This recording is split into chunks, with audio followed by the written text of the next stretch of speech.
Hey everyone, welcome to the Halo Wars 2 Beginner's Guide. We're going to be focusing on individual leaders in Halo Wars 2. There's a whole playlist for all of the leaders in this series, as well as videos on factions as well to learn how to play as UNSC and the Banished. There's also a really nice organized place for all of these videos on our Discord server, so link to that is in the description. And if you like this kind of content and want to get early access to these videos, anyone who joins the Patreon or YouTube membership to support the channel financially will get early access to future videos. And I'd love to know your comments and feedback on this down below as I make more of these types of videos. We're going to be starting with Captain Cutter for the individual leaders guide. And Captain Cutter is a great leader. He has been consistently awesome. He is one of my favorite leaders, and I really think out of the base three leaders between Cutter, Isabel, and Anders, he is the best out of the three, and he's probably the best UNSC leader overall, including all of the DLC leaders. He's definitely an A tier leader. I would say. I'll get into the pros and cons of Cutter while we start this game here, but his drops are just so good. Every power that he gets is really great. I don't really consider any bad powers on Cutter's leader wheel. And the drops are just insanely awesome. Again, there's so many units you can deploy from Cutter's powers, and he also has two more offensive powers with the close air support and the archer missiles, if and the turret drop as well. He's just all around great. He's also really good in the very early stages of the game. So Tech 1, Tech 2, Cutter is really good. And it even works in his favor as well. As the game progresses, Cutter gets more leader powers, and he becomes better with that as well. So Cutter's just good all around. Can't recommend him enough. All right, let's go ahead and get started here. For cons for Captain Cutter, I really couldn't think of any. He's one of the very few leaders where there's not a whole lot of cons to playing as him. I think he is the best UNSC leader in the game, and he's been consistent that way for a long time. Okay, so starting out for Captain Cutter, I recommend that you build 2 supply pads right off the bat, and then spend your 300 resources on 2 Marines. Let's start sending some Marines to gather some supply crates. And UNSC Raid is the recommended power I'll choose for Cutter. I'm going to send these guys out to get the power crates. The reason being is your capture speeds are quick, they're faster, and your infantry move faster as well. So this is going to be great to kind of get a little bit of a head start. I'll send these dudes over here, I suppose. Once our first supply pad is done being built, let's go ahead and upgrade that to a heavy supply pad. We're actually not going to upgrade this second supply pad. Instead, we're going to go for a supply pad as our third slot. I'm going to send these Marines to go get some more crates. And our fourth pad is actually going to be a generator. So I'm going to put a generator there. This is going to make me... I've already... my synchronization, I like having things synchronized. I guess I should have put that there. It doesn't make a difference at all. Finally, our fifth pad is going to be another supply pad. We want the supplies to just roll in here for Cutter. Grab a mini, and on this mini, we're going to put an armory. No matter what map you start on, there's going to be some sort of mini nearby. So I highly recommend you get that. On a map like Vault, it's important to get your power crates. Once the generator is done and you have 300 power, let's go ahead and upgrade the generator. And these are actually going to be the 2 buildings that are going to be upgraded, is just this generator and this supply pad. Meanwhile, we should continue to build Marines. And as stated before, we're going to build our armory. And we're going to make a Spartan here. Pretty much the point of what we're going for here is to get a lot of Marines to get all of the nearby crates and start taking the nodes and get some pretty good map control. Having all of this map control will really help us understand what our opponent is doing, as well as get an economic advantage with the nodes. So I'm going to go ahead and start training my Spartan. We got our second point here. Let's go ahead and get UNSC Raid 2. This is going to further increase the benefits. You also get jackrabbits can capture the nodes as well, so keep that in mind. Jackrabbits can now capture nodes as cutter. I have 7 Marines already. And we're going to start taking some nodes. You may not, it's probably best to split your Marines up to probably go for like different nodes. You're not going to need 7 or 8 Marines for one node here. On Vault, there actually is a little bit of an exploit. You can have your Marines sit right here and attack the Sentinels, and they actually won't attack back. Fun fact. So we'll send this dude here and these guys here. So in about 3 to 4 minutes, we can actually have 2 nodes under our control with Marines already going to a third. And if you really worked on this, I'm assuming you could get this down even faster. I'll get the upgrade for the Spartan, the Hijack. It's always good to get your initial upgrade. Oh, look, he wants to dance here. Sometimes if you leave... See, I'm going to have the Sentinels and this dude going after me. You can kind of... Yeah, see, there we go. Oh, he used Please Don't Shoot Me. That's funny. Let's see if we can get another Marine squad over there. Now that we have a lot of infantry out here, we got a pretty good army to start taking some nodes, get some of our opponent's minis, maybe even some of the other mini base slots on our side of the map. I'll go ahead and sack one of these supply pads, and we want to build our second generator. This is because we need to eventually get to Tech 2. And having a lot of supplies sitting around is not going to do us any major favors. As you can see, I have now successfully controlled almost every node on this map with the exception of one. I'm going to go for the center one here. Send everyone over there. And I have 16 Marines. I probably could have some more. The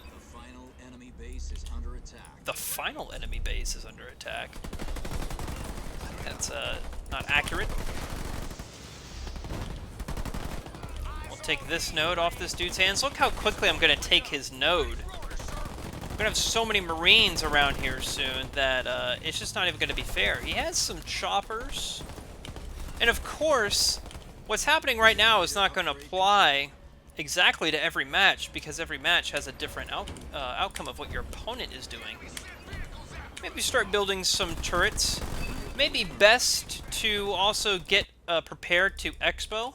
If you're on a PC, you can actually hit the H key to get them to hold position, so you don't accidentally have your units run off somewhere if you want to go highlight an Expo.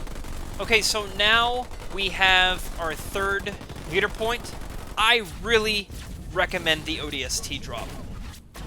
ODST drop is so good. It's really one of my favorites. Now, if you take a look, when we get into Tech 2, Cutter really excels at infantry. So you can either do a barracks here, or I like to do a garage. I like to do some Warthog trolling a little bit with Cutter, as well as some more infantry. Infantry is really Cutter's specialty. That was quite rude. I don't appreciate that at all. Now I can go ahead and start upgrading my other supply pads here. Get my economy rolling a little bit more. Now, taking a look at Cutter's wheel, everything is really good. I would say the weakest power on Cutter's wheel is Battle Hardened. Mines are really good in the beginning of the game if you decide not to go raid. The ODST drop is what I recommend to do your third power. This Cyclops drop is excellent. This drops a Vet 2 Cyclops on the field. This may not seem like a big deal, but if you get your Cyclops upgraded to shock rounds and you get your infantry upgrades, your Cyclops is going to do some serious damage. The ODST Assault Group is excellent as well. It's 2 ODST squads, a Scorpion, a Wolverine, and 2 Cyclopses. They're all veteran. Finally, close air support is great as well. So as the game progresses, the next point, it's really, you can go either way. It really depends on what your opponent is doing. So if your opponent is making a lot of vehicles, I recommend getting the Cyclops drop. If you're facing someone like Yap Yap, who I'm facing right now, that would probably go a little bit more infantry, probably would go back and do the archer missiles. So I'm going to do that now. Since we're on this dude's side of the map, I'm going to build a barracks and I guess an air pad to get some nightingales up. Let's start expoing on our base here. Let's see, that is just so rude. That is inconsiderate. I don't appreciate that. Let's show this chopper who's boss here. And when you do the drop, your ODSTs do stun. So does the assault group. It stuns it as well. And you can see my ODSTs are running almost as fast as this chopper. That goes to show you how good the raid is. Get a, Now this is just kind of now evolving into me playing how I like to play, which, of course, it's important to have units on the field all the time. I still have all my infantry from the beginning. This is really for demonstration purposes. You're probably going to lose a lot of your Marines between now and 9 minutes in the game. You know, I really like making Hellbringers and Snipers and Cyclopses as cutter because they benefit so well from the raid upgrade as well as all of the support powers that cutter has. You could always do upgrading your Marines. So Combat Tech Marines are excellent against air. I know a lot of people like to say that air is OP. I am not one of those people. I like to joke about it. But air is not invincible. In fact, air is very beatable. So I say upgrade your Marines. So we got the grenade throw. I'll go to Combat Tech. Combat Tech is amazing. Oh, look at this. So I'll just drop one of these boys here. It did that thing where it glitches out. So, fun fact, it won't actually drop the archer missiles until you have line of sight. Oh, touche. He's going to get my expo. See, if I went the Cyclops drop, I may have been able to take those out. Let's make some Hornets counter those vehicles. I tip my hat to the AI. I'm going to lose to the AI. Look how bad I am.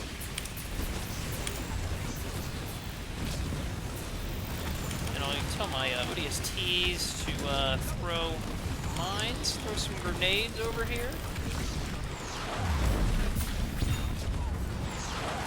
Are we going to save the base? Let's surround it with our Marines. And the Combat Tech Marines will start healing the base. Another pro to having a Combat Tech Marines. Okay, so now we can get the ODST assault group. My population's getting full, so I'm going to go reinforcements. That base should be fine. To be honest, it's fine. I really want to show you this power, so I'm going to go over to his base. It's 27. So I won't have enough pop when we get to that base. I need some things to die.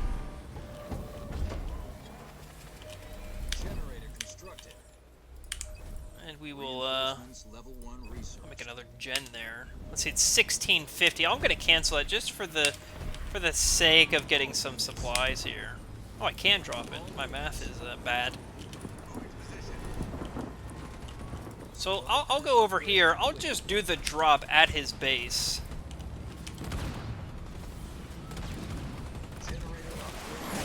Oh, you're gonna beam me? As soon as I do my drop. That's so rude. But look at this. You get a Vet 2 Wolverine, 2 Vet 2 ODSTs, a Vet 1 Scorpion, and 2 Vet 2 Cyclopses. I gotta tell you, if that doesn't, you know, beef up your army, I don't know what will. This dude just won't leave me alone over here. I'm running into a supply issue. As you can see, since I have so many nodes, I have a lot of power. I'll go ahead and go to third tech. I've just been kind of playing around at this point, really. The next point I would get is close air support. The reason why close air support is so good is because it actually does not consume any power at all. It's one of the, I think it's one of the only ultimate powers that does not consume any power. It's only supplies. It's 1,500 supplies, which for what you get, I would say is pretty good. Pretty cheap. Very much worth the resources. I would not drop it in front of something like this army, for example. There's a lot of anti-air here. So these combat tech marines and ODSTs would just absolutely tear apart the close air support, even that Vet 2 Wolverine. It's also important to keep in mind that a lot of Cutter's drops are pretty good at anti-air. ODSTs, the assault group, the turret drop even.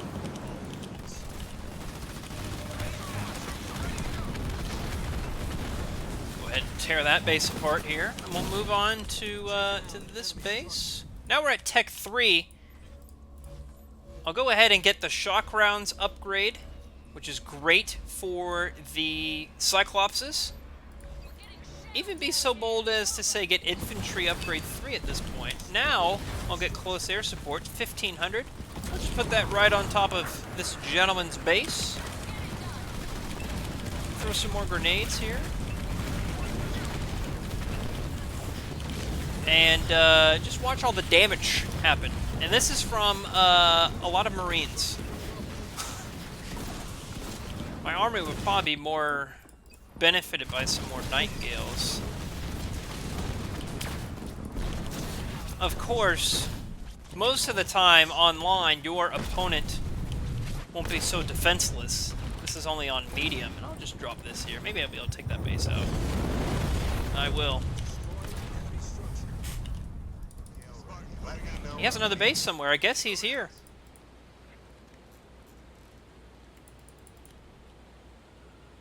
Or he could be down there.